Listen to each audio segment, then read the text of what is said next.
BTD অঞ্চলত NDFB-য়ে বাঙালীসকলৰ ওপৰত চলোৱা নিৰ্যাতনৰ বিৰোধিতা কৰি সদৌ অসম বাঙালী যুৱ ছাত্ৰ ফেডাৰেশ্যনে শুকুৰবাৰে গুৱাহাটীত পালন কৰে ধৰ্ণা কাৰ্যসূচী। বাঙালীসকলৰ জীৱন আৰু সম্পত্তিৰ নিৰাপত্তা দাবী কৰে সংগঠনটোৱে।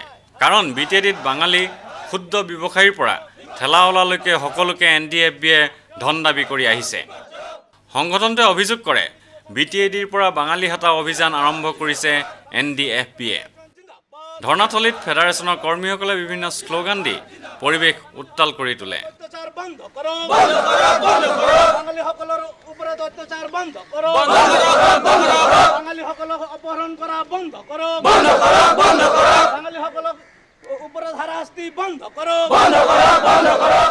প্ৰতিবাদী কাৰ্যসূচী সম্পৰ্কে ফেডাৰেশ্যনৰ সভাপতি সুকুমাৰ বিশ্বাসে কয়, আপোনালোকে জানে যে বিগত 3টা মাহে BTD NDFB বাঙালী হিন্দুৰ ওপৰত যে ধন দাবী অপহৰণ আৰু হত্যাৰ ধ্বংসলীলা চলাই আছে তাৰ ক্ষেত্ৰত আমি বাঙালী যুৱ ছাত্ৰ ফেডাৰেশ্যনে তীব্ৰ গৰিহণা দিওঁ এই ধৰ্ণা কাৰ্যসূচীৰ জৰিয়তে আৰু অতি শীঘ্ৰে BTD NDFB-ক নাকি লগাবলৈ আমি প্ৰশাসনৰ ওচৰত আজিৰ এই ধৰ্ণাস্থলীৰ পৰা দাবী উত্থাপন কৰিছোঁ।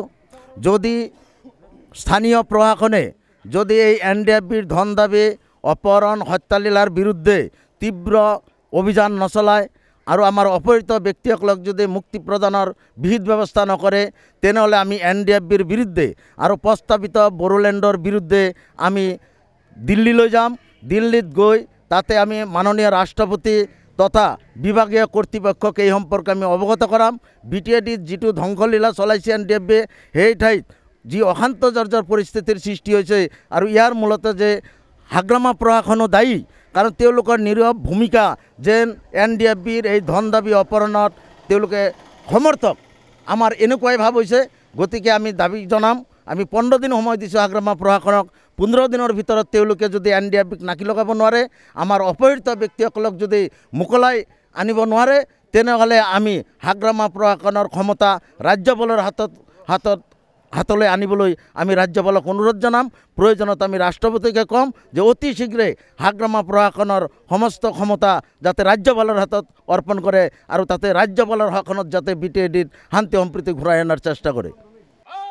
ভিডিঅ' জাৰ্নেলিষ্ট সুশান্ত দাসৰ সৈতে অমৰদীপ গগৈ, চেণ্টিনেল নিউজ, গুৱাহাটী।